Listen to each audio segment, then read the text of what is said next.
ದ್ವೇಷ ಭಾಷಣ ಮಸೂದೆಗೆ ಏನು ಜಾರಿ ಮಾಡೋಕ್ಕೆ ಸರ್ಕಾರ ಮುಂದಾಗಿದೆ. ಅದಕ್ಕೆ ಸಂಬಂಧಪಟ್ಟ ಹಾಗೆ ಕಾಂಗ್ರೆಸ್ ಸರ್ಕಾರದ ವಿರುದ್ಧ ಮಾತನಾಡ್ತಾ ಇದ್ದಾರೆ ಯಾರು ಸಿ.ಟಿ. ರವಿ. ಹೇಳ್ತಾ ಇದ್ದಾರೆ, ನಿಮಗೆ ದಮ್ಬಿದ್ರೆ ಕಾಂಗ್ರೆಸ್ಗೆ ನೇರವಾಗಿ ಸವಾಲಾಗ್ತಾ ಇದ್ದಾರೆ. ಈ ರೀತಿಯಾಗಿ ನಿಮಗೆ ದಮ್ಬಿದ್ರೆ ಅಂತ ಹೇಳಿ ಸಿ.ಟಿ. ರವಿ ಈ ರೀತಿಯಾಗಿ ಮಾತನಾಡ್ತಾ ಇರುವಂಥದ್ದು. ದ್ವೇಷ ಭಾಷಣ ಮಸೂದೆಗೆ ಜಾರಿ ಮಾಡೋಕೆ ಮುಂದಾಗಿದೆ ಕಾಂಗ್ರೆಸ್ ಸರ್ಕಾರ. ಇದಕ್ಕೆ ಸಂಬಂಧಪಟ್ಟ ಹಾಗೆ ಬಿಜೆಪಿಯ ಮುಖಂಡ ಸಿ.ಟಿ. ರವಿ ಮಾತನಾಡ್ತಾ ಇದ್ದಾರೆ.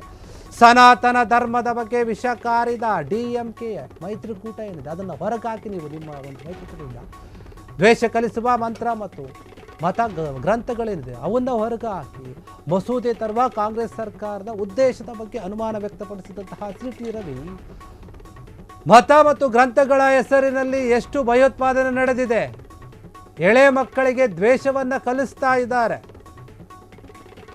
ಇದರ ಬಗ್ಗೆ ಎಲ್ಲ ಆಧಾರ ಸಹಿತ ಬಿಚ್ಚಿಡ್ತೀನಿ ನಾವು ಹೇಳ್ತಾ ಇದ್ದಾರೆ ಬಿಜೆಪಿ.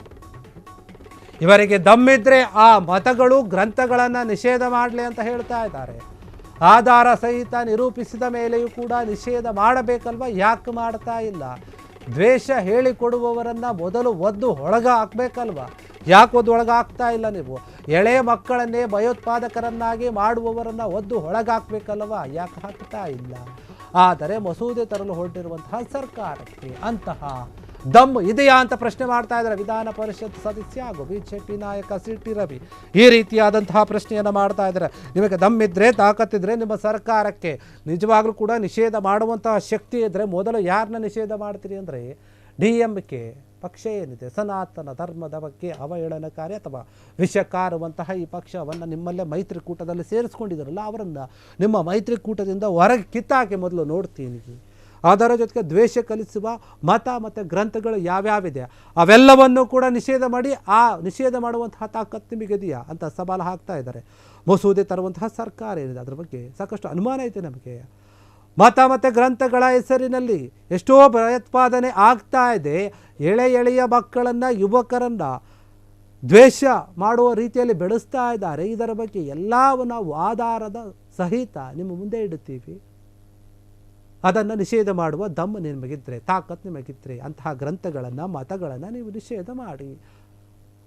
ಆಧಾರವನ್ನು ಇಟ್ಟುಕೊಂಡು ಆಧಾರ ಸಮೇತ ನಾವು ನಿರೂಪಿಸಿದ್ರು ಕೂಡ ನೀವು ಯಾಕೆ ಅದರ ಬಗ್ಗೆ ಕ್ರಮ ತೆಗೆದುಕೊಳ್ತಾ ಇಲ್ಲ? ದ್ವೇಷ ಹೇಳಿಕೊಡುವವರನ್ನು ಮೊದಲು ನೀವು ನಿಷೇಧ ಮಾಡಿ, ಎಳೆ ಮಕ್ಕಳನ್ನು ಭಯೋತ್ಪಾದಕರನ್ನಾಗಿ ಸೃಷ್ಟಿ ಮಾಡಿ ದೇಶದಲ್ಲಿ ಎಂತಹ ವಿಧ್ವಂಸವನ್ನು ಸೃಷ್ಟಿಸ್ತಾ ಇದ್ದಾರಲ್ಲ ಅಂಥವರನ್ನು ನೀವು ನಿಷೇಧ ಮಾಡಿ. ಆ ದಮ್ಮು ತಾಕತ್ತು ನಿಮ್ಮಲ್ಲಿ ಇದ್ದರೆ, ನಿಮ್ಮ ಸರ್ಕಾರಕ್ಕೆ ಇದ್ದರೆ ಅನ್ನುವಂತಹ ರೀತಿಯಲ್ಲಿ ಸಿ.ಟಿ. ರವಿ ಸವಾಲನ್ನು ಹಾಕಿದ್ದಾರೆ. ಅಂತಹ ಮತಗಳು ಯಾವಿದ್ದಾವೆ, ಧರ್ಮಗಳು ಯಾವಿದ್ದಾವೆ, ಗ್ರಂಥಗಳು ಯಾವಿದ್ದಾವೆ ಅವುಗಳನ್ನು ನಿಷೇಧ ಮಾಡಿ.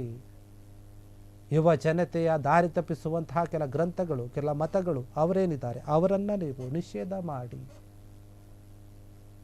ನಿಮಗೆ ಆ ಒಂದು ಧೈರ್ಯ ಇದೆಯಾ, ನಿಮ್ಮ ಸರ್ಕಾರಕ್ಕೆ ಇದೆಯಾ ಅಂತ ಪ್ರಶ್ನೆ ಮಾಡ್ತಾ ಇದ್ದಾರೆ ಸಿ.ಟಿ. ರವಿ ಈ ಒಂದು ವಿಚಾರವಾಗಿ. ಯಾಕಂದರೆ ದ್ವೇಷ ಒಂದು ಭಾಷಣ ಮಾರಬಾರ್ದು ಅಂತ ಹೇಳಿ ಮಸೂದೆಯನ್ನು ಜಾರಿ ತರೋಕೆ ಏನು ಸರ್ಕಾರ ಚಿಂತನೆ ನಡೆಸ್ತಾ ಇದೆ ಆ ಒಂದು ವಿಚಾರಕ್ಕೆ ಸಂಬಂಧಪಟ್ಟಂತೆ ಸಿ.ಟಿ. ರವಿ ಈ ರೀತಿಯಾಗಿ ಸವಾಲನ್ನು ಹಾಕಿರುವಂಥದ್ದು. ಕ್ಷಣ ಕ್ಷಣದ ಸುದ್ದಿಗಳಿಗಾಗಿ ಫ್ರೀಡಂ ಟಿವಿ ಸಬ್ಸ್ಕ್ರೈಬ್ ಮಾಡಿ, ಲೈಕ್ ಮಾಡಿ ಹಾಗೂ ಫಾಲೋ ಮಾಡಿ. ಹೊಸ ಸುದ್ದಿಗಳ ನೋಟಿಫಿಕೇಶನ್ಗಾಗಿ ಬೆಲ್ ಐಕಾನ್ ಮೇಲೆ ಕ್ಲಿಕ್ ಮಾಡಿ.